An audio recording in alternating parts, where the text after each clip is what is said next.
A minha vontade seria falar bom dia, a fim de que os senhores imaginassem que ainda estariam no período da manhã. Mas, infelizmente, os fatos falam mais alto, como disse o ministro Aires Brito, e eu saúdo a todos com uma boa tarde. Eu me sinto honrado em fazer parte de uma mesa onde, presidindo, está o professor José Augusto Rodrigues Pinto, que não apenas foi objeto de consulta de livro, né? Ele tem toda a autoridade como um grande jurista, não apenas um grande processualista, como também um pensador do direito do trabalho. E, por outro lado, o professor Romita, de quem, inclusive, eu fui aluno no doutorado, e que me ajudou, inclusive, e muito, na minha tese sobre monitoramento da correspondência eletrônica. Saúdo os acadêmicos presentes, ministros, embargadores, juízes, estudantes, todos os que aqui estão.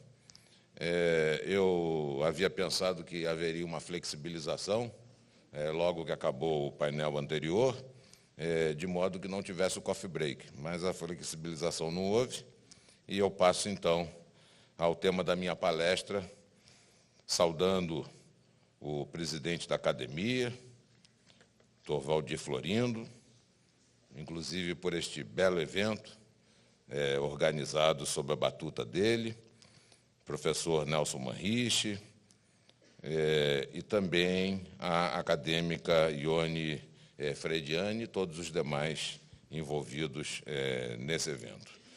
O tema que me foi proposto não foi um tema, foi uma missão, né? Porque informalidade crescente, precarização exacerbada, cada um desses temas aí daria uma palestra. É possível diagnosticar suas causas e apontar possíveis soluções? A única forma, talvez, de abordar esse tema é de forma holística. Eu não vejo outra maneira de fazê-lo. E eu inicio dizendo o óbvio, que o Brasil ele conta com 206 milhões de habitantes atualmente. Se abrirmos o habitômetro, nós veremos isso crescendo a cada minuto ou segundo. É o 5º país mais populoso do planeta e um dos menos povoados. Pouco mais da metade da população brasileira, 56,4%, ou 116,1 milhões de habitantes, vivem em apenas 5,5% dos municípios. Verifica-se, portanto, uma enorme concentração de pessoas nas grandes cidades e no seu entorno. Moradores de 8 capitais gastam pelo menos 2 horas para ir e voltar do trabalho. No Rio, 2,8 milhões de pessoas perdem, em média, 2 horas e 20 minutos por dia. Em São Paulo, 2 horas e 12 minutos, seguido de perto com variações mínimas por Salvador, Belo Horizonte, Recife, Curitiba e Goiânia. Média de 2 horas e meia significa que algumas pessoas gastam 1 hora de deslocamento e outras gastam 4. Em alguns lugares não servido por transporte público, o percurso é feito a pé ou de bicicleta. O quadro não muda muito quanto ao tempo de deslocamento de ida e retorno à escola. A submissão a esse calvário pode explicar boa parcela da evasão escolar, boa parcela da procura por moradias em lugares carentes e sem infraestrutura, mas mais próximos dos grandes centros. E também a formação de boa parcela da economia informal, envolvida em atividades que dispensam a penosidade do tempo gasto em deslocamento para o trabalho. Os problemas de mobilidade não se resumem aos grandes centros. Os deslocamentos entre os estados e entre os países da América do Sul são feitos de avião ou por meio de péssimas e saturadas vias rodoviárias. E não existe integração por via férrea. Essas vias férreas existentes poderiam levar o desenvolvimento a inúmeras regiões de percurso, como ocorre na Europa. Fica difícil falar em Mercosul e em novas oportunidades para os trabalhadores nacionais e estrangeiros vizinhos, num ambiente com essa carência, sem meios de transporte mais baratos ou eficientes e que não alcança lugares não servidos por aviões ou de demorado acesso por via rodoviária. Conforme o IBGE, em julho de 2016, a população brasileira economicamente ativa foi estimada em 90,5 milhões de pessoas, com rendimento médio em torno de R$ 2.000. Enquanto a população inativa ou situada fora da força de trabalho, dependente da população ativa, somava 63,8 milhões de pessoas no trimestre até abril de 2016. Esses números não consideram aqueles que trabalham sem contrato formal ou carteira assinada ou os que têm aposentadoria ou regular negócio próprio. Logo, como a população total é de 206 milhões de pessoas, a ocupada é de 96,5 milhões e a inativa é de 63,8 milhões, salvo o melhor juízo utilizando o data vênia, parece isto significar que 45,7 milhões de pessoas estão situadas na economia informal. Embora maior o número de mulheres, os homens representam 58% da força de trabalho ativa e as mulheres 42% das pessoas que desenvolvem atividades em distintos setores da economia. 20% da população economicamente ativa compõe o setor primário, 21% o setor secundário e 59% o setor terciário. E ainda é possível considerar dois outros setores, o quaternário e o quinário. O quaternário, e isso importaria em alteração desses percentuais. O quaternário agrupa as atividades de produção do saber e de comunicação, principalmente robótica, cibernética, informática. O setor quinário inclui o mais alto nível de inovação, conhecimento e criatividade.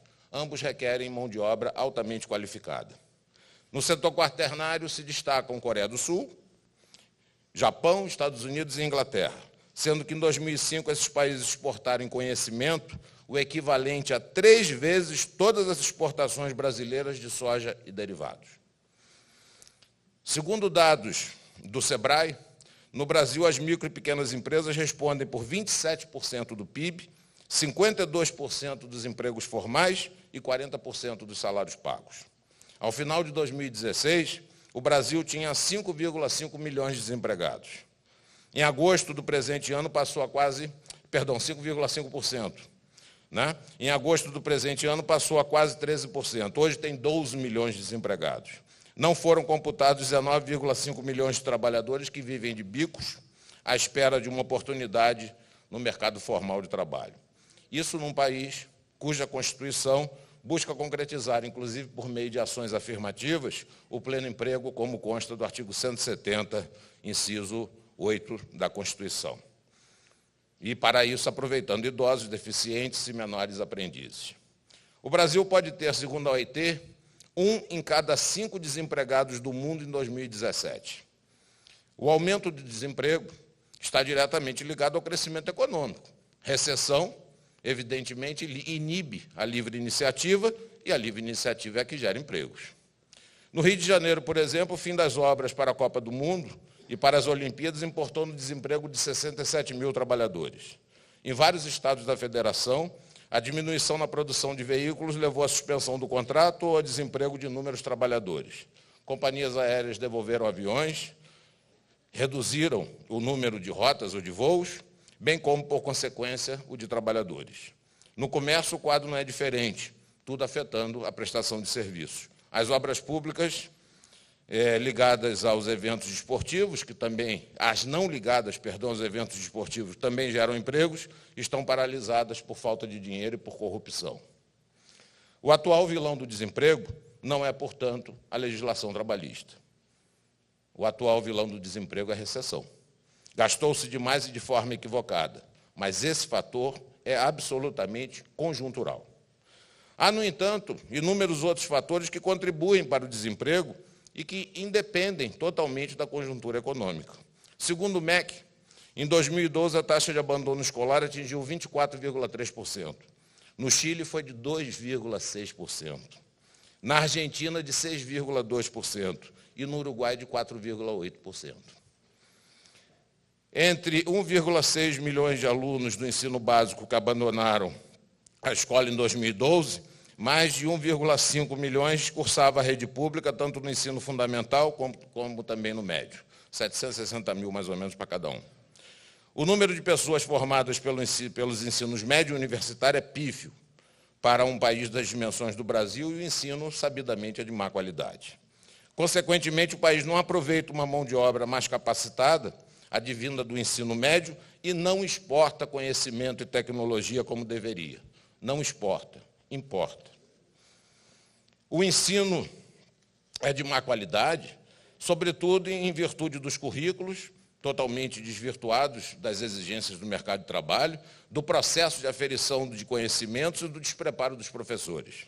O professor emérito em Educação na Universidade de Paris 8, visitante na Universidade Federal de Sergipe, terra do nosso ministro Aires Brito, Bernard Charlot, deixou claro que a sociedade não precisa mais de teóricos que repassem informações. Isso o computador faz.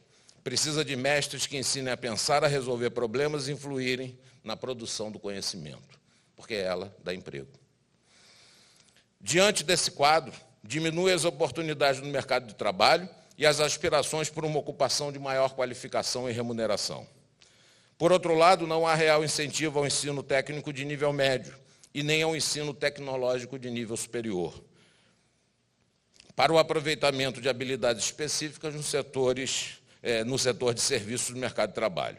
Esses fatores, aliados às novas tecnologias que suprimem ou reduzem postos de trabalho tradicionais e dispensam a necessidade de trabalho de baixa qualificação, contribuem para o desemprego estrutural.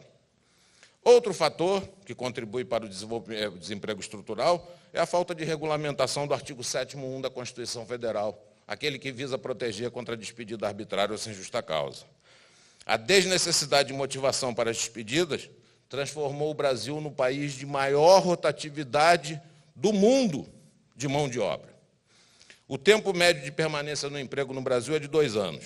2 anos aqui, 2 anos acolá. Rotativos, portanto, entre as ocupações. E o efeito é social e economicamente perverso. Por quê? Depois de 2 anos de conquistas sindicais, o trabalhador é trocado por mão de obra mais barata, isenta das melhorias remuneratórias e começa tudo de novo em outro emprego.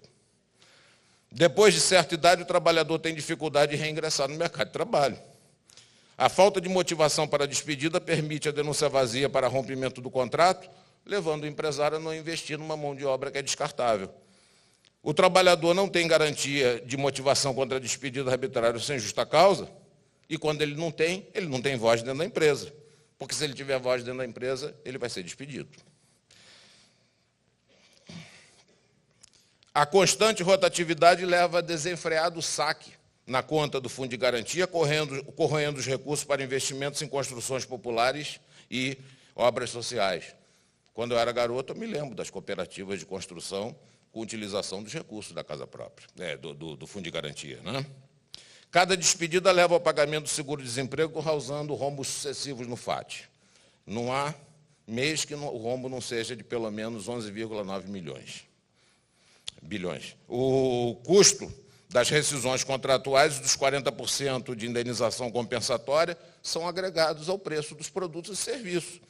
É lógico, o empresário já agrega, porque ele sabe que vai ser despedido, aquilo já faz parte do preço, até para efeito de competitividade. Isso encarece para o consumidor. Portanto, a falta de regulamentação do artigo 7º da Constituição leva ao desemprego rotativo e leva à precarização das relações de trabalho. Contribui para o assoberbamento do judiciário trabalhista, porque só depois de rompido o contrato é que se procura o judiciário, é a justiça do desempregado. Então, contribui para a manutenção do aumento das desigualdades sociais. Não bastasse a organização sindical corporativa, que divide trabalhadores e empregadores em categorias, com representação única numa mesma base territorial e financiada por contribuições obrigatórias, inibe a efetiva participação sindical nas assembleias e reivindicações, leva à falta de representatividade das categorias e à ausência de concorrência entre sindicatos pela prestação de melhores serviços. As negociações coletivas com isso não têm autoridade e, no mais das vezes, não correspondem à vontade da categoria. Os trabalhadores não se sentem recompensados e reclamam direitos individuais à revelia das negociações feitas pelo sindicato, porque entendem que os direitos negociados não correspondem à sua vontade. Não houve participação. Só aqui temos como fatores do desemprego a recessão, que é conjuntural, mas também o déficit educacional, as tecnologias que suprimem ou reduzem postos tradicionais de trabalho, a falta de regulamentação das despedidas arbitrárias ou sem justa causa, que são estruturais, e como se não bastasse, esses fatores todos se entrelaçam, potencializando os efeitos. Mão de obra com acesso penoso ao trabalho, proveniente de uma educação ruim, que elimina as oportunidades, na qual não se investe e é descartável, inapta, desestimulada e sem voz. No entanto, há ainda outros fatores que contribuem para o desemprego, sendo um deles o tratamento pouco diferenciado entre as micro, pequena e média empresas. Pequena, média e grande empresa, perdão. Não obstante o fato de que as micro e pequenas empresas são as que mais geram empregos, os incentivos governamentais à sua constituição são tímidos e lhes é extremamente burocrático e oneroso o cumprimento da legislação trabalhista. Para essas empresas, até mesmo o custo do contador lhes pesa. Mas os direitos trabalhistas básicos são os mesmos das demais empresas, sem um incentivo de contrapartidas. Resultado disso, o descumprimento sistemático da legislação trabalhista pelo setor que mais gera empregos. Outro sim, para os trabalhadores situados na faixa até R$ 5.000, a pessoa física é menos taxada que a jurídica, sabemos disso. Mas na faixa de R$ 7.500 a R$ 20.000, a diferença de tributação contra a pessoa física chega a 38%, o que é bom para as empresas, mas cruel para os trabalhadores. Ou seja, a tributação do trabalho é maior do que a tributação do lucro. Outro fator de desestímulo ao pleno emprego é o incentivo à prestação de horas extras. É lógico, se um condomínio pode funcionar com 3 empregados, cada um fazendo 2 horas extras, trabalhando nas folgas em rodízio, para que contratar outro? Se uma empresa pode ter 3 turnos de trabalho, ininterruptos de revezamento, trabalhando 8 horas, 3 vezes 8, trabalhando 8 horas, 3 vezes 8, 24, para que vai cumprir a Constituição, onde estabelece que o turno é de 6 horas, 6 vezes 4, 24? Quantos trabalhadores ficam na rua por conta disso? Resultado disso, menos oportunidade de trabalho, menos trabalhadores trabalhando muito e mais trabalhadores formalmente não trabalhando. Mas outros fatores ainda podem ser acrescentados, por exemplo, o fato de que o Brasil é um dos campeões mundiais em acidentes de trabalhos típicos e decorrentes de doenças profissionais. Além do custo previdenciário, as sequelas que atingem esses trabalhadores terminam por retirar-lhes ou diminuir sensivelmente as oportunidades no mercado de trabalho. Mesmo com o reaproveitamento por cotas, as deficiências inabilitam o trabalhador para uma função melhor. Agora passamos a ter em acréscimo, ao que já foi dito, mão de obra com acesso penoso ao trabalho proveniente de uma educação ruim que a afasta do contato com as novas tecnologias, na qual não se investe, é descartável, inapta, desestimulada, com restrições de oportunidade, extremamente onerada e sem voz. Rapidamente, porque já me deram aqui o cartão abóbora, quase vermelho, conforme dados da Organização Internacional do Trabalho, há mais de 300 milhões de trabalhadores informais no mundo e aponta que mais de 30 milhões desses trabalhadores são brasileiros. Mas pelos cálculos que eu fiz inicialmente, considerando a população total do Brasil e tirando 9 fora, parece que esse número chega a 46,7 milhões de pessoas. Muito mais do que os 30 milhões apontados pela OIT, o que representa praticamente a metade da população brasileira economicamente ativa e cerca de 22% do total da população. Segundo o Instituto Brasileiro de Ética Concorrencial, FGV, o mercado informal movimentou 957 bilhões de reais em 2015, equivalente a 16,2% do PIB. Sobre esse valor não houve recolhimento direto de tributos, logo não gerando receita para o país, reduzindo as possibilidades de investimento estatal e sobrecarregando os milhares de contribuintes inseridos na economia formal. O fato dos desempregos conjuntural e estrutural serem suscetíveis de gerar informalidade não significa que a informalidade não possa acontecer por si só, independentemente desses fatores. Com efeito, a informalidade pode ter como fatos geradores a excessiva burocracia para a atuação legal, o receio da excessiva oneração diante dos encargos fiscais crescentes promovidos pelos vários níveis de governo e a má utilização dos recursos arrecadados, que levam ao descrédito no sistema, ao declínio da percepção de justiça social, à solidariedade e à crença ou à simples constatação da possibilidade de maiores ganhos na atuação informal. Finalmente, para que a legislação trabalhista nos dias atuais adquira maior prestígio, é preciso que ela corresponda aos anseios dos trabalhadores e dos empregadores e dos empresários. E não corresponde quando é excessivamente burocrática e intervencionista, ou então quando, para muitos trabalhadores com habilidades especiais, renomado prestígio ou larga experiência, que oferem rendimentos acima de 40 salários mínimos, o contrato de trabalho não é uma proteção. O contrato de trabalho é um entrave. É um entrave fiscal e previdenciário, sem efetivo retorno. Ele vai contribuir para uma previdência, para o INSS que ele não vai utilizar, para uma aposentadoria michuruca, digamos assim, em relação ao que ele ganha, que ele também não vai utilizar. Ele vai preferir um plano de previdência privada, mas vai contribuir para a previdência. E vai contribuir com impostos que talvez ele pudesse ter um melhor retorno se esse contrato de trabalho fosse opcional. É fato que a legislação trabalhista necessita de atualização. Ela é corporativa no plano coletivo, não regula os direitos da personalidade do trabalhador, é excessivamente burocrática e intervencionista, não dedica atenção às novas tecnologias, não insere o trabalhador na vida empresarial, deixa pouco espaço para as negociações, é desatenta na compatibilização dos direitos do trabalhador com as necessidades empresariais e preocupa-se mais com a remuneração das horas extras do que inibir a sua prestação para oportunizar novos empregos numa mesma ocupação. Mas também é fato que os direitos trabalhistas não são os responsáveis pelo desemprego, pela informalidade e pela precarização. A existência nos dias atuais de trabalho análogo ao de escravo, de trabalho infantil, do excesso de jornadas e dos assustadores índices de acidentes típicos de trabalho e de doenças profissionais não decorrem da legislação, da legislação trabalhista, que, ao contrário, procura corrigir essas chagas. Por outro lado, o Brasil cresceu e cresceu muito, e de forma constante enquanto a economia esteve estável. Os direitos trabalhistas não atrapalharam esse crescimento, tanto assim que o índice de desemprego era baixo e proliferaram oportunidades de empreendimentos e de trabalho.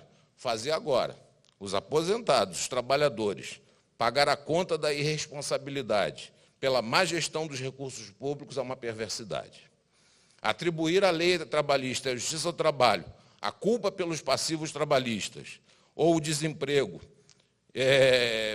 ou então porque restringe a terceirização na atividade fim para evitar a precarização, é um discurso míope, de forma alguma holístico e desvirtuado da realidade. As verdadeiras causas foram expostas, não enxerga quem não quer. Evidentemente, em época de recessão, e até mesmo em razão de crise na empresa, os direitos trabalhistas podem ser reduzidos ou flexibilizados, sendo inúmeras as previsões e alternativas previstas em lei, a exemplo da suspensão temporária do contrato de trabalho, da redução da jornada com redução proporcional dos salários, ou por problemas conjunturais, ou então para efeito de recuperação de empresa. Logo, já finalizando, independentemente da necessária reforma da legislação trabalhista, tem-se que as causas dos desempregos conjuntural e estrutural, da informalidade e da precarização estão situados em outros setores, o governamental e o legislativo, que precisam fazer o dever de casa, para combatê-los a curto, médio e longo prazo. E, no meu entender, mediante a retomada do crescimento econômico, com estabilização da economia, enxugamento e fiscalização dos gastos públicos, combate à corrupção e criação de condições para investimentos externo e interno. A instituição de programas de incentivo à abertura do próprio negócio e de regularização das atividades empresárias informais. A desburocratização e incentivos fiscais e trabalhistas a micro e pequenas empresas, entre os trabalhistas, por exemplo, no meu entender, o parcelamento da gratificação natalina em 4 vezes. Para as micro e pequenas empresas, isso é necessário. Pagar o 13º salário no fim do ano para quem não consegue pagar o contador é complicado. vai receber a gratificação natalina, em vez de ser parcelado em 2 vezes, como estabelece a lei. Por que não parcelar em 4 vezes para essas empresas? O fracionamento das férias em 3 períodos. Sujeito que dá férias de 30 dias numa pequena ou numa microempresa, ele tem que contratar outra pessoa, tem que pagar, vai pagar 2 ao mesmo tempo. Ou um incentivo governamental para isso, para suprir esse período de carência. E o parcelamento da indenização de 40% em 2 vezes, por que não, até que seja regulamentada a despedida sem justa causa ou arbitrária. A desburocratização para a contratação e desenvolvimento dos contratos de trabalho, além da redução de tributos sobre o trabalho. O investimento em educação no ensino médio, na real inserção dos menores nas escolas e na adequada formação dos professores, rumo ao conhecimento e oportunidades, notadamente nos setores terciário e quaternário, em sintonia com as transformações tecnológicas. Incentiva a formação de cursos técnicos e tecnológicos para a qualificação de mão de obra especializada e melhor aproveitamento no setor de serviços. Maior investimento em mobilidade urbana, para propiciar melhor acesso à escola. Quem gasta 4 horas desiste de ir à escola. E também melhor acesso ao trabalho. E investimento em vias férreas nacionais e estrangeiras integradoras das regiões e propiciadoras de novas oportunidades de trabalho. Desestímulo à prestação de horas extras para aproveitamento de um número maior de trabalhadores numa mesma ocupação. Arrecadação tributária mais justa e melhor utilização e fiscalização dos recursos para a recuperação da credibilidade no sistema. Regulamentação do artigo 7º da Constituição, ressalvados, evidentemente, nesse caso da regulamentação, os empregados domésticos, empregados de condomínios residenciais, profissionais liberais, microempresas, contratos temporários e contratos por prazo determinado que precisam, nesse caso, por razões óbvias, às vezes despedir sem até a motivação. Incentivos ao aproveitamento de trabalhadores no setor primário, desinchando a concentração nas cidades. A continuidade e maior incentivo aos programas afirmativos de aproveitamento de menores aprendizes, idosos deficientes e ex-presidiários no mercado de trabalho. A regulamentação da proteção à automação, por enquanto está restrita aos frentistas de postos de combustíveis. A reestruturação da organização sindical brasileira para a necessária representatividade e autoridade nas negociações coletivas flexibilizadoras das normas estatais. A regulamentação eficaz da participação nos lucros e na gestão empresarial, a fim de inserir o trabalhador na vida empresarial e incentivá-lo a perseguir resultados, e não horas extras. Em proveito mútuo empresa-trabalhador e melhoria das condições sociais dos empregados. A opção pelo contrato individual ou outro tipo de contrato para os trabalhadores que percebem acima de 40 salários mínimos e recebem vantagens empresariais ou proporcionadas pelo trabalho, às vezes até direito de imagem e vai por aí afora, que lhes compensa outro modelo de vinculação. Enfim, diante da verdadeira missão, ou da proposta que me foi apresentada, de identificar as causas e possíveis soluções para a informalidade crescente e precarização exacerbada, não me restou outra alternativa para poder cumprir a contento, senão fazer uma análise de forma holística, sistêmica, e me parece, talvez, eficaz. São propostas, evidentemente, subordinadas à crítica. Muito obrigado a todos.